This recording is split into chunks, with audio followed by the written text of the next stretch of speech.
اعوذ باللہ من الشیطان الرجیم بسم اللہ الرحمن الرحیم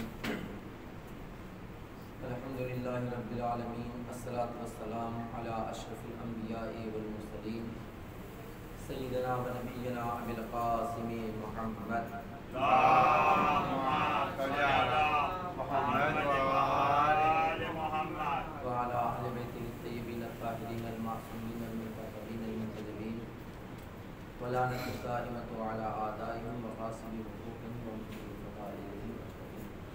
اما بعد فقد قال الحسین علیہ السلام انی لعالم اصحابا اوفا ولا خیر من اصحابی. صلوات محمد وعلیہ. اللهم صل على محمد وآل محمد. امام حسین علیہ السلام نے شب عاشور اپنے اصحاب و انصار کے متعلق ارشاد فرمایا کہ جیسے چاہنے والے، جیسے دوست، جیسے ساتھی، جیسے اصحاب مجھ کو ملے ہیں ویسے کسی اور کو نہیں ملے. جتنے باوفا، وفادار اور اچھے افراد مجھ کو ملے ہیں اتنے اچھے اصحاب کسی اور کو نہیں ملے. ہماری گفتگو اصحاب امام حسین علیہ السلام کے متعلق چل رہی ہے. ان میں جو کل کے 3-4 دن جو گفتگو رہی وہ جناب زہیر بن حقین کے متعلق. آج ایک دو بات اور ان کے متعلق اور پھر جناب مسلم ابن اوسجہ کے متعلق 2-3 باتیں کہہ کر بہت جلد انشاءاللہ گفتگو ختم کرتے ہیں. ایک بات ان کے متعلق یہ کہ آپ نے شاید سنا ہوگا، چونکہ اکثر و بیشتر پڑھا جاتا ہے کہ جس وقت جناب عباس علیہ السلام اور ان کے بھائیوں کے پاس شمر ملعون آیا تھا امان نامہ لے کر، اور اس نے آ کر خیام حسینی، لشکر حسینی کے سامنے آ کر جناب عباس اور ان کے بھائیوں کو آواز دی. کیونکہ یہ جناب عباس کے ننیال سے کچھ رشتے میں ان کا لگتا تھا، کوئی رشتہ دار تھا، ماموں وغیرہ. تو جب یہ آیا اور آنے کے بعد پہلے تو جناب عباس اور ان کے بھائی اس سے ملنا نہیں چاہتے تھے. جب امام حسین علیہ السلام نے اجازت دی اور کہا کہ جاؤ، ٹھیک ہے وہ ہمارا دشمن ہے، ہمارے خون کا پیاسا ہے، لیکن عباس وہ ہمارے در پر آیا، جاؤ جا کر اس سے ملاقات کرو، پوچھو آخر وہ چاہتا کیا ہے، اور جو وہ چاہتا ہے اس کے اعتبار سے پھر اس کو جواب دو. تو جناب عباس اور جناب عباس کے بھائی، تینوں بھائی، 4 بھائی جناب عباس، یعنی ایک وہاں سے 4 بھائی کربلا کے میدان میں یہ موجود تھے جو میں نے 8 محرم کو آپ کے سامنے بیان کیا. تو جب یہ 4 بھائی اس ملعون کے سامنے آئے تو اس ملعون نے آ کر کہا کہ ہم تمہارے واسطے امان نامہ لائے ہیں، میں تمہارے واسطے امان نامہ لایا ہوں اپنے امیر کی جانب سے. تم اپنی زندگی کو ہلاکت میں کیوں ڈال رہے ہو حسین ابن علی کی وجہ سے؟ لہذا اگر زندگی چاہتے ہو تو آ جاؤ، میں تم کو امان دینے کے لیے تیار ہوں. تو مولا عباس اور تینوں بھائیوں نے ایک ساتھ ایک زبان ہو کر ایک جواب دیا تھا، ملعون تیرے اوپر بھی لعنت، تیرے امان نامے کے اوپر بھی لعنت، اور یہ امان نامہ بھیجنے والوں کے اوپر بھی لعنت. ہمیں ایسا امان نامہ نہیں چاہیے کہ جہاں پر ہمارا آقا، ہمارا مولا حسین ابن علی تو مشکلات میں گرفتار ہو، ان کے لیے تو مشکلات ہو، اور ہمارے لیے امان نامہ. تو جب جناب عباس اور ان کے بھائیوں نے اس کو یہ کہہ کر واپس کیا،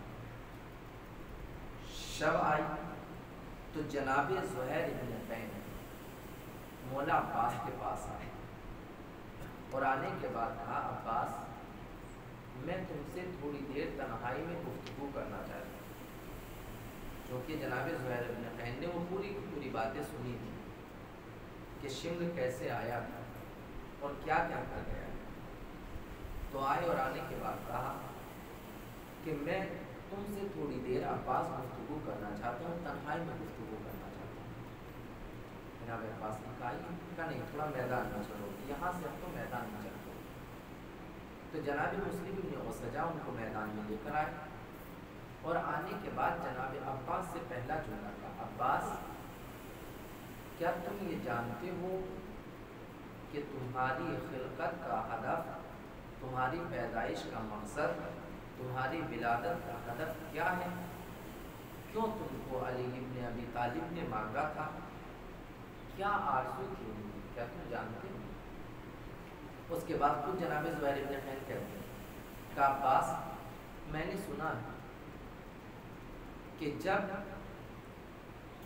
حضرت علی نے پیغمبر کی زبانی یہ سنا تھا کہ میرا حسین کربلا کے میدان میں شہید کر دیا جائے گا، 3 دن کا بھوکا و پیاسا اور وہ تمام کے تمام مسائل و آلام، مولا علی نے اپنے کانوں سے پیغمبر کی زبانی سنے تھے۔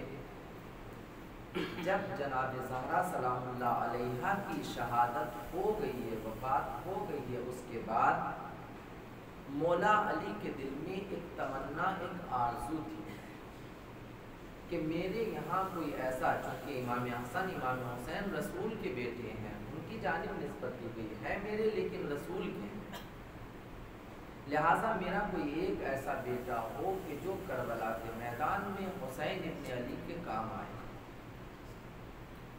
تو پتہ ہے عباس، تمہارے بابا علی نے اپنے بھائی عقیل سے کہا تھا کہ بھیا میرے لیے کوئی ایسا بہادر خاندان تلاش کرو کہ جس کی عورت سے میں شادی کروں اور اس سے ایک بہادر بیٹا پیدا ہو کہ جو کربلا میں میرا حسین کے کام آئے۔ کہ عباس علی کی وہ تمنا تمہارے اس وجود کے لیے، تمہارے اس دنیا میں آنے کی تمنا علی کی یہ تھی کہ تم حسین کے کام آؤ۔ دیکھو عباس، میں تم کو یاد دلاتا ہوں، آج شمر تمہارے پاس آیا تھا، لیکن اپنے بابا علی کی اس آرزو اور اس تمنا کو نہ بھول جانا، کہیں ایسا نہ ہو کہ تمہارے اندر جینے کی خواہش پیدا ہو جائے۔ لہٰذا میں زہیر ابن قین تم کو یاد دلاتا ہوں کہ تمہاری زندگی کا ہدف اور مقصد یہ ہے کہ تم حسین ابن علی کے کام آؤ، لہٰذا میں تم سے یہ کہتا ہوں حسین کا کبھی ساتھ نہ چھوڑنا، تمہارا بھائی بہت مظلوم ہے۔ یہ جناب زہیر ابن قین نے ان کو یاد دلایا، اور اس کے بعد کہا، جناب عباس نے کہا زہیر تم مجھ کو کیا یاد دلاتے ہو؟ میں تو سب اپنی آنکھوں سے دیکھ رہا ہوں، جب سے پیدا ہوں آج تک۔ کل کا دن آنے تو پھر دیکھنا کہ عباس کیسے اپنے بھائی کی حفاظت کرتا ہے۔ یہ جناب زہیر ابن قین نے کہا تھا جناب عباس۔